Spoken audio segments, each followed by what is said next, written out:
tough engagement, especially when it comes to North Korea and building international pressure through economic sanctions, he probably is going to try to implement the same blueprint when it comes to Iran.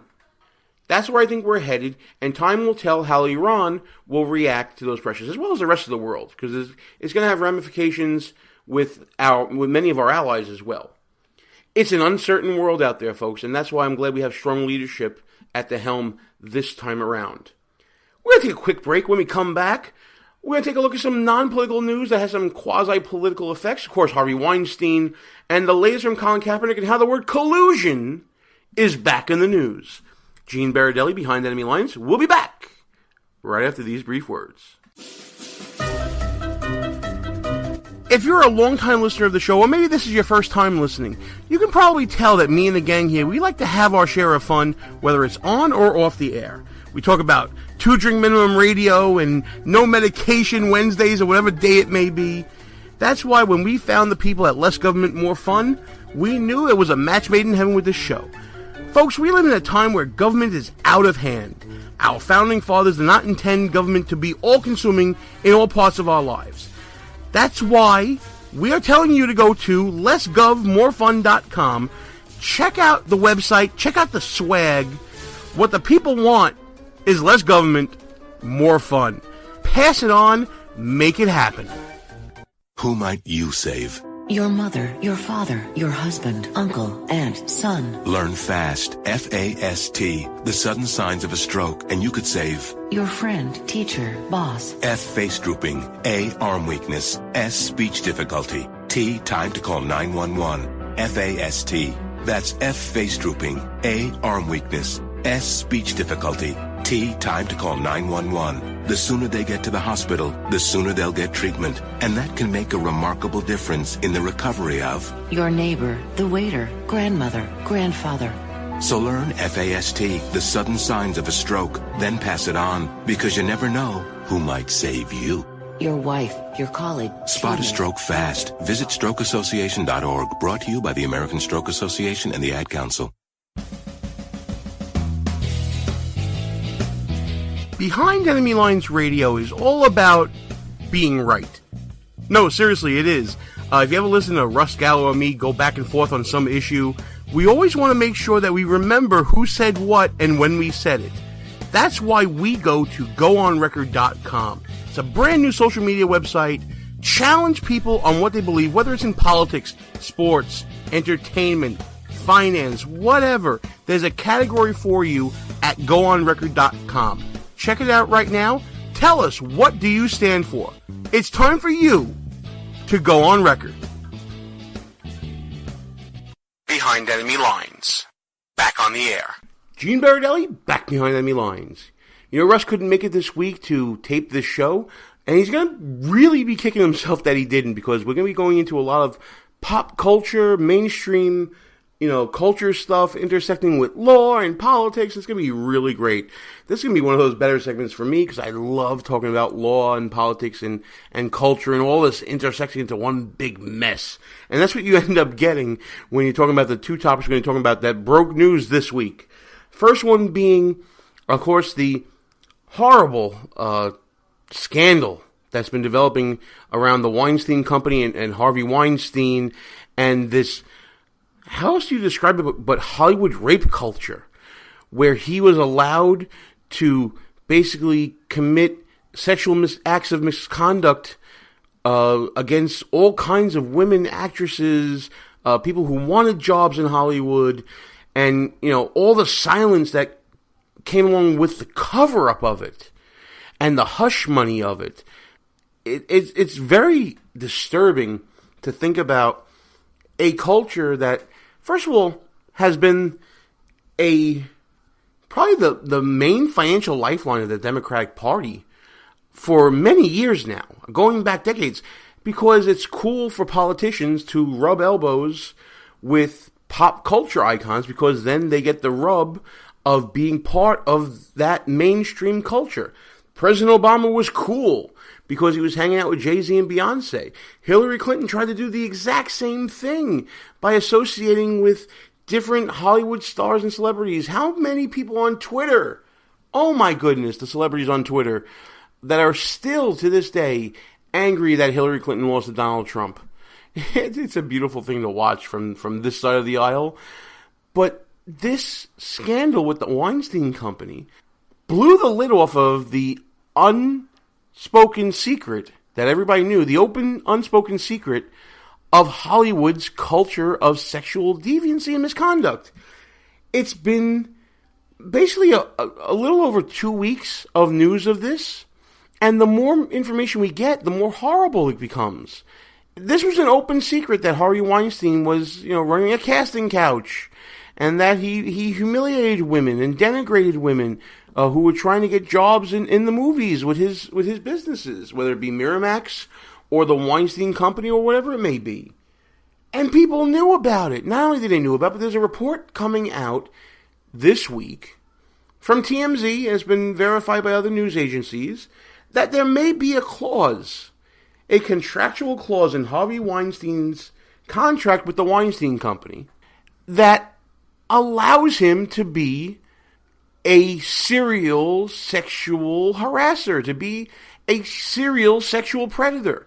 According to TMZ, his contract with the Weinstein Company says that upon finding of some act of sexual misconduct, that much like that we've been talking about, his humiliation and denigration of women, and trying to touch them, harassing them, appearing out of his clothes in front of them, everything you've heard of in the news, that for these acts, once they come to light, it would be considered a cure for the Weinstein Company if Harvey Weinstein were to pay money to the company for every offense, so long as they got settled.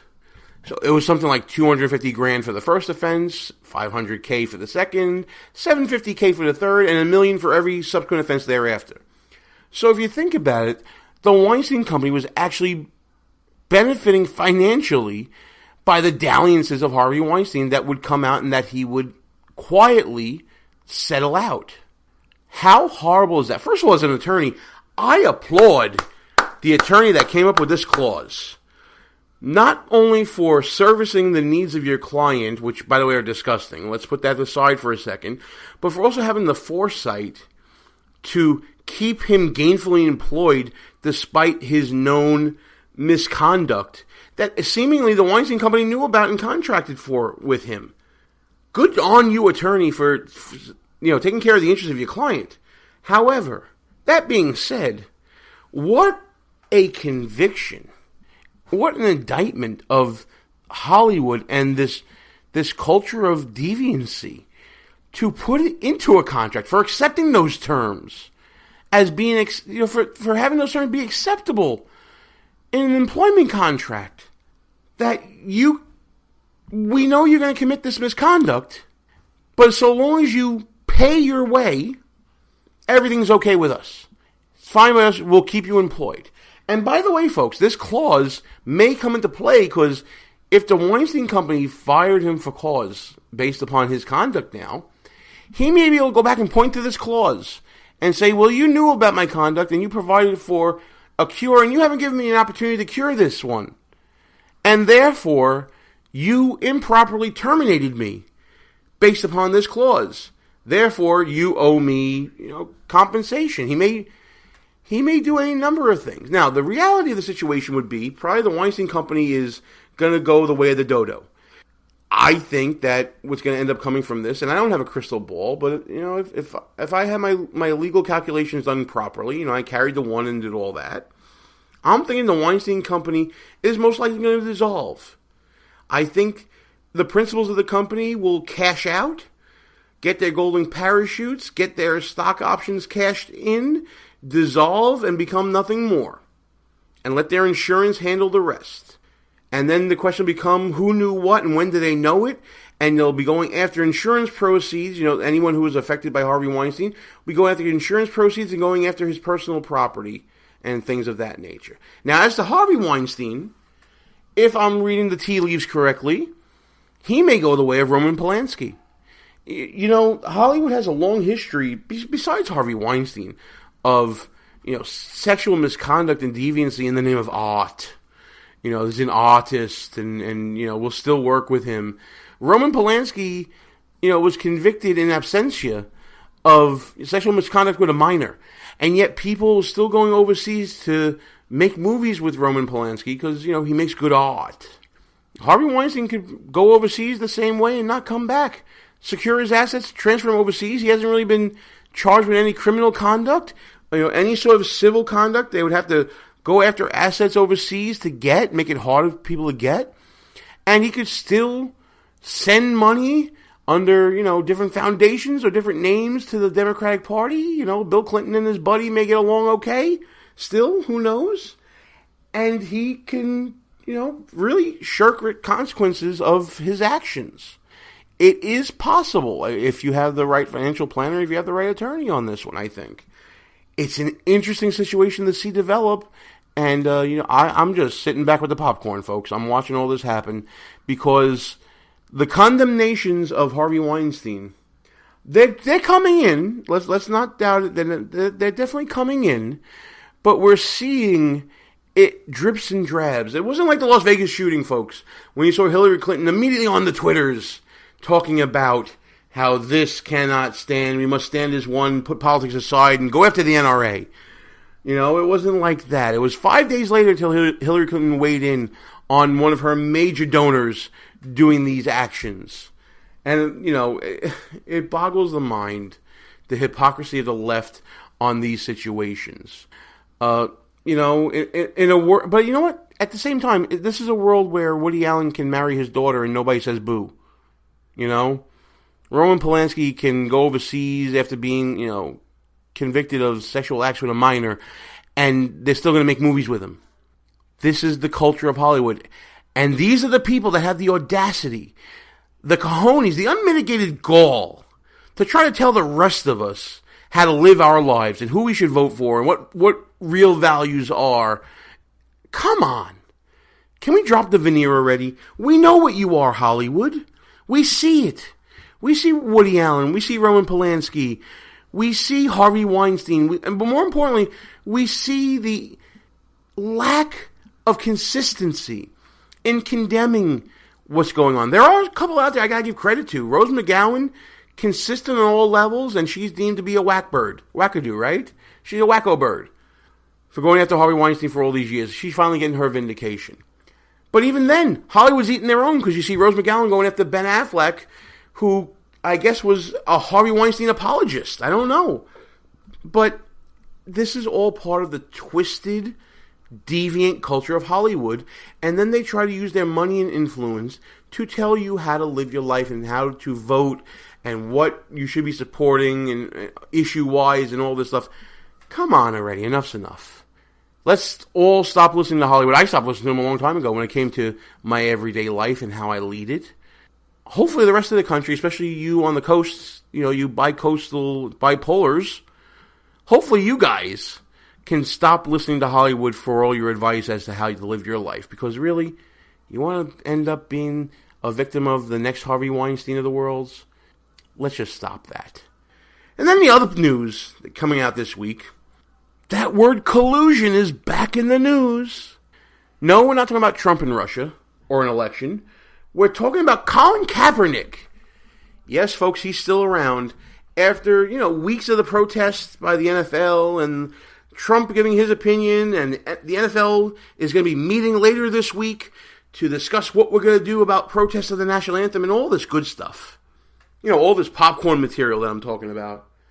Now Colin Kaepernick is floating the idea of filing a grievance, claiming that the NFL owners and I guess management and coaches, they colluded against him to keep him out of work.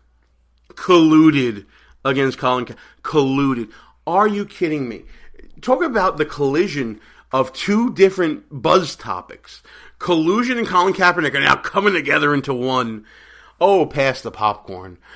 I can't believe I get to do this for a living, folks. So let's talk about collusion and Colin Kaepernick and what that actually means.